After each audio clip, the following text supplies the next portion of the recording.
I am very, very grateful to be among amongst all of you this evening. Thank you for being here.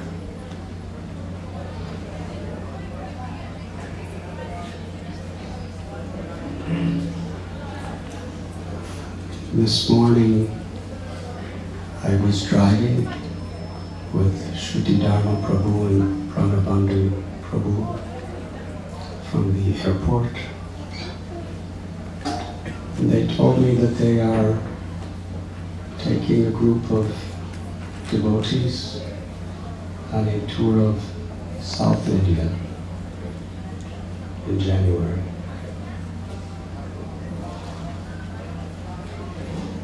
And they told me to speak on that subject.